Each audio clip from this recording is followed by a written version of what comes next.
أعوذ بالله من الشيطان الرجيم بسم الله الرحمن الرحيم الحمد لله رب العالمين والصلاة والسلام على رسول الله وعلى آله وصحبه أجمعين Allahun e lartësuar e falenderojmë, salavat e selamet pejgamberit alayhi salatu wassalam e dërgojmë. Lutë Allahun që të na pranoj ibadetet e sotme, të na udhëzojë rrugën e drejtë dhe të na falë mëkatet. Allahumma amin. Hadithi i radhës transmetohet nga Abu Dharri radhiyallahu anhu se ka dëgjuar pejgamberin alayhi salatu wassalam duke thënë: Ittaqillaha haythu ma kunt. Ki frikë Allahun, trego devotshmëri kudo që të jesh. Wa atbi'i as-sayyi'ata al-hasanata tamhuha, dhe pasoje çdo të keqe pastaj me një të mirë. Wa khaliqin nas bi khuluqin hasan, edhe silluni me njerëzit me edukat. Shënon Imam Tirmidhiu. Të nderuar vëllezër, ky hadith në vetë i përmban 3 këshilla, të cilat edhe pse janë të shkurta në si shprehje, po ju e dini se kemi përmend që Allahu xhaleshanu i ka dhënë pejgamberit alayhi salatu wasalam 5 gjëra që s'e ka dhënë asnjë pejgamberi tjetër.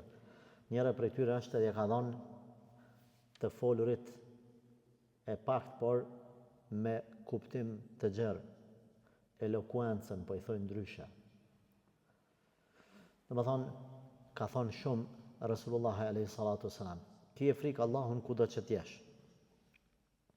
Këtu fjala frikë du të sqarojmë pak ma se në shqip ndoshta do t'ishte më mirë me sqaru e jo me thonë veç frikë, sepse zakonisht frika, të nderuar vëllezër, buran frika të njeriu, buran ose njeriu friksohet prej dikujt që tutet nga zullumi i tij.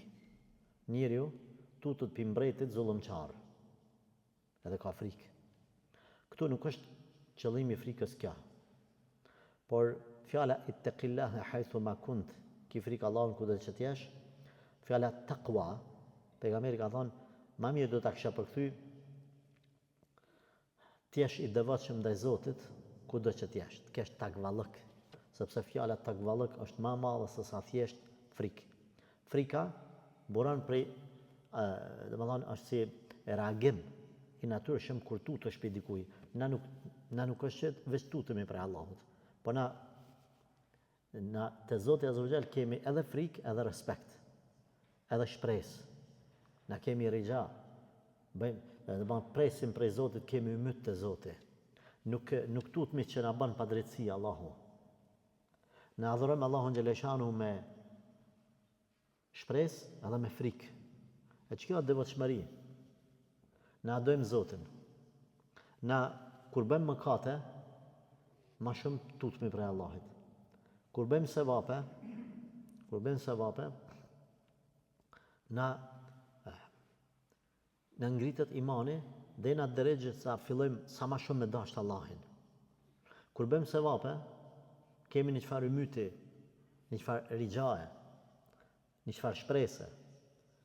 Ulemat pastaj kanë thonë, a mi thonë përparësi frikës a shpresës. Kanë thonë kur je në mirësi, jepi përparësi frikës. Të ka thonë Zotit mira. Mos u çopesh. Tu. Kur je në vështirësi, në smuje, në gazepe, jepi përparësi shpresës. Mos u hupi mytin pe Zotit. Ama edhe në rastin e parë, edhe në rastin e dytë, duja Allahin. Edhe atëherë kur mendon që Allahu mundet me të dënu edhe po të dënon, duje Zotin. Pse? Sepse ulemat kanë thonë në këtë dunja, në këtë dunja nëse Allah o të dënu, apet o të dasht. Edhe pse po të dënon. A edheni pse? Për arsye se nuk po do Zoti me të çu në botën tjetër ty me çat gjëna. Po do me të çu atje të paq. Ma mirë po do në dunja me të dënu, për në botën tjetër me qenë i pastër prej mëkateve, prej qati mëkati. Na adim se ma mira është ma dashura për neve, edhe për Zotin, është ma dashur me ta falë Zoti kretë, por ka rasti kur Zoti me urtësinë e vetë, nuk ta falë, me urtësinë e vetë, aje di pse, ta dënon, apo të dënon, por di që edhe atëherë se të ka dënu, o të ta dasht mirën, s'po të lep në botën tjetër, që me të dënu stakfirullah me xhehenem, po dënon këtë botë me të pastru me të çuar në botën tjetër paq. Pra edhe nëse të dënon këtë botë, elhamdulillah. Nga se ma mirë me u pastru këtu, se atje. Ittaqillaha haythu ma kunt. Friksoj Allahut, t'jesh i devotshëm me Zotin kudo që t'jesh. Takvalloku do të thonë, ulemat kanë thonë, at-taqwa ismun jami' li kulli ma yuhibbuhu Allahu wa yardah min al-aqwali wal af'ali adh-dhahirati wal batina.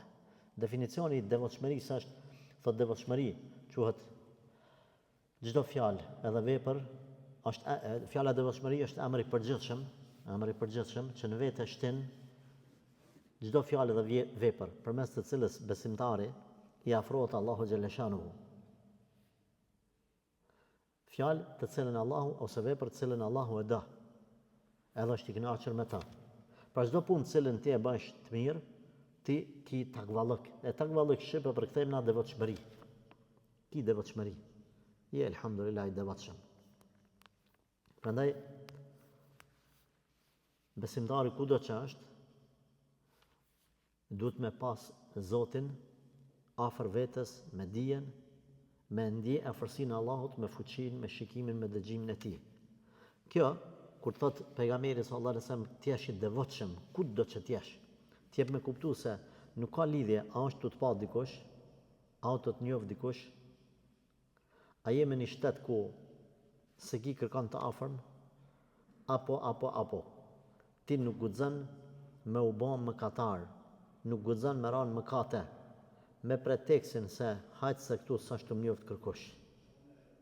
Ja, Allahu është të njoft. Allahu është të pa. Allahu është me ty.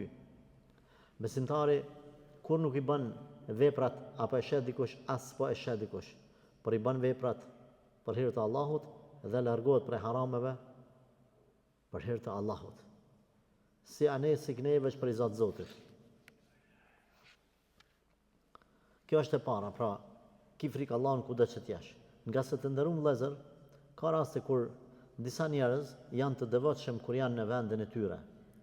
Pastaj sikur ju bie niveli i devotshmërisë kur janë në një vend ku nuk i njeh askush.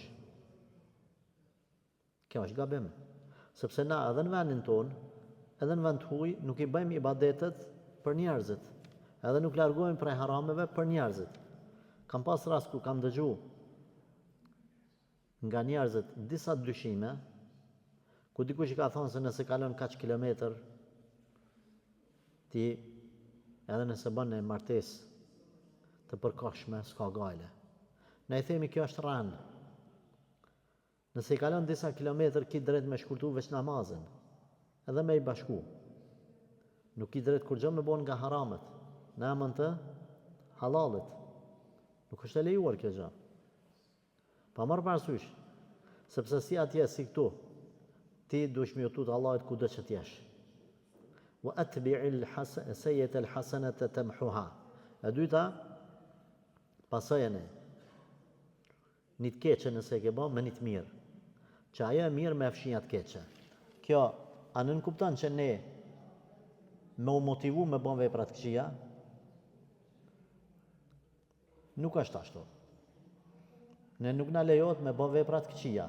Pra nuk po themi na me këtë hadith që o burra ju bëni vepra të këqija, s'ka gale, si ta bëni një vetë për të keqe, ç'tash? E masja gjysore bëni një vetë për të mirë dhe ajo ta fshin. Nuk ka ky qëllimi, por qëllimi është nëse rastësisht ke bën një vetë për të keqe, mos e lë më uftof puna, sa ma shpejt bëni një vetë për të mirë, që Allah me ta fshi qëtë rastësisht qëtë gabim që e ke bën. Nga se Allah thot në Kur'an innal hasanati yudhhibna as-sayyi'at. Vërtet, punët e mira që i bën tash, ti fshin ato gjëra që i ke bën më herët. Por normal, po e ripërsëritim gjithmonë, nuk është kjo nxitje që na me bë mëkate. As nuk është nxitje për mos me ju kushtu vëmendje mëkateve, më thon hajt se s'pas ka gajle. Por pejgamberi alayhi salatu wasalam na ka motivu që nëse rastisht keni bë mëkate, mos u hupni shpresat. Pasën, një të keqe me një të mirë ose me dy të mira, ose pasani me tri të mira. Kur e pasën ti me shumë të mira, ajo hupa ajo e keqja. Nga se e keqja është një pikë e zezë në zemër. Kur vjen e mira, ose kur vjen 2 vepra të mira, ose 3 të mira, atëherë fshin që atë keqe, njëjtë sikurse në një gotë, nëse është një gotë e pastër me ujë, edhe ka rënë një pikë e zezë në ta.